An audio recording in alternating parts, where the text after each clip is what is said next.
This video is going to have a look at what is a piecewise graph and provide an example of how to graph one. A piecewise graph is a continuous graph formed by two or more linear graphs that are joined at a point of intersection. So because they're made up of two or more graphs, we're going to have linear lines going in different directions. If we have two different graphs making up the piecewise graph, then we're going to have two different directions on our graph. If we have three equations making up the graph, we're going to have three lines on our piecewise graph. If we have four equations, then we're going to have four lines.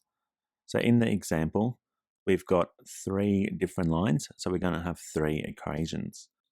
So I've got line 1, I've got line 2, and I've also got line 3.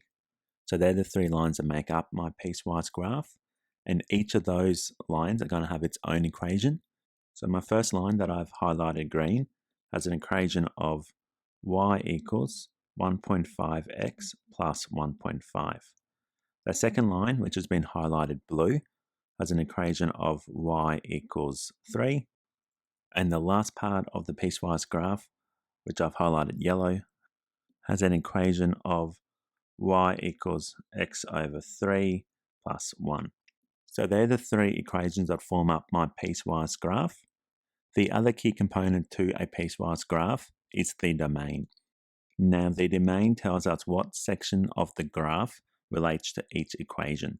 So if I have a look at my first section, which was the highlighted green, I can see that it goes from 1 and it goes backwards down to the negative numbers, and it's got an arrow on the end, so that means it's going to be continuous. So my domain is going to be when x is smaller than 1, that equation is going to apply to the graph. For my next line, the line I've got highlighted in blue, it starts when x is equal to 1 and it finishes when x is equal to 6. So it has the domain of when x is between 1 and 6. So I'm going to write that in as 1 is greater than or equal to x and smaller than 6. The third segment, which I've highlighted in yellow, starts at x is equal to 6 and continues on. And we know that it continues on because it has an arrow on the end. So it's going to have a domain of when x is greater than or equal to 6.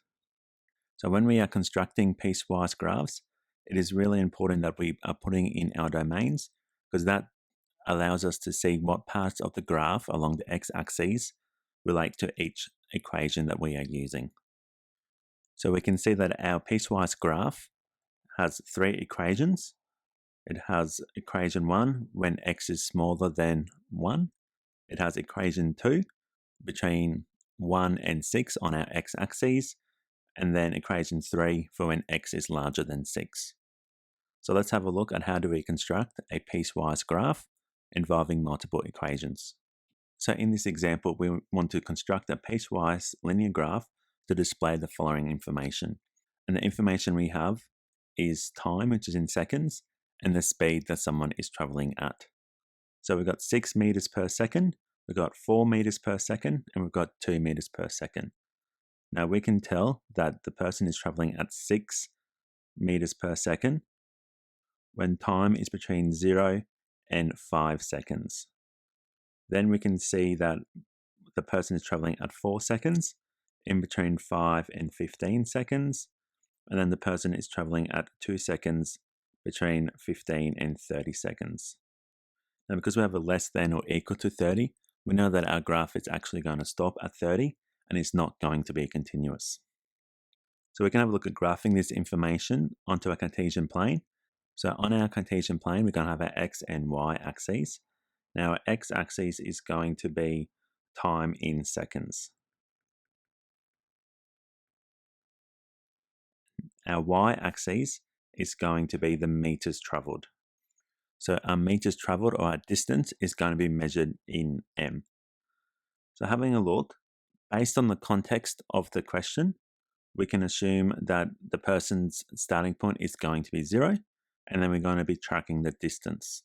So for the first 5 seconds, they're traveling at 6 meters per second.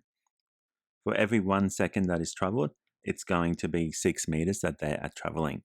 So the speed in our original information is actually the gradient that we are going to use.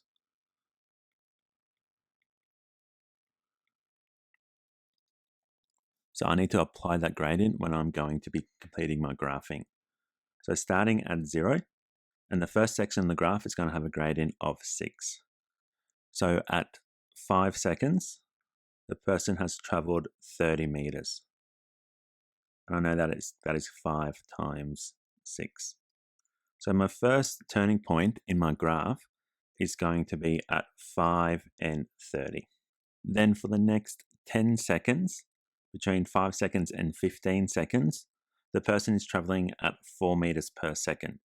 So at 15 seconds, they're going to be at 70 meters.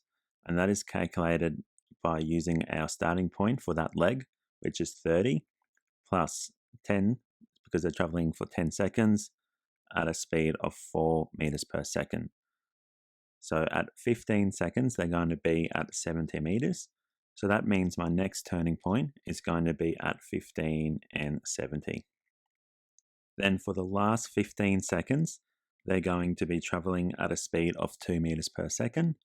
So at 30 seconds, when they finish, they're going to be at a distance away from the starting point of 100 meters. And that's calculated by our 70 meter starting place plus 15 seconds traveling at 2 meters per second. So at the end of the 30 seconds, they're going to be 100 meters away from their starting point. So that is going to be my finishing point on the graph. Is going to be 30 and 100. So now that I've got my 3 turning points, I can go ahead and start graphing that onto my Cartesian plane. So I'm going to go ahead and mark in my first turning point, which is at 5 and 30. So across the 5 and up to 30, and that is going to be my first turning point. My second turning point is going to be 15 and 70. So across the 15 up to 70 and mark in my second turning point. Then my finishing point is going to be 30 and 100. So across the 30 up to 100 and mark that in as well. Now you could complete this graph by applying the gradient. However, because we are dealing with larger numbers and our seconds vary from 0 to 30 and gradients of 6, 4, and 2, we can actually complete the graph by just going ahead and joining the dots. So from 0 up to our first dot is going to be our first leg, then joining the next 2 dots for our second leg, and then joining the last 2 dots for our third leg. So that is my piecewise graph to represent the information that we were provided with in the question. And we can see in our graph we've got 3 different lines. Each of those lines are drawn at the gradient provided. So the first section, the blue line, it's 6, gradient of 6. The second section, or the green line, has a gradient of 4. And then the third section, or the red line, has a gradient of 2. So that's one example of how we can complete a piecewise graph to display information that is provided in a question.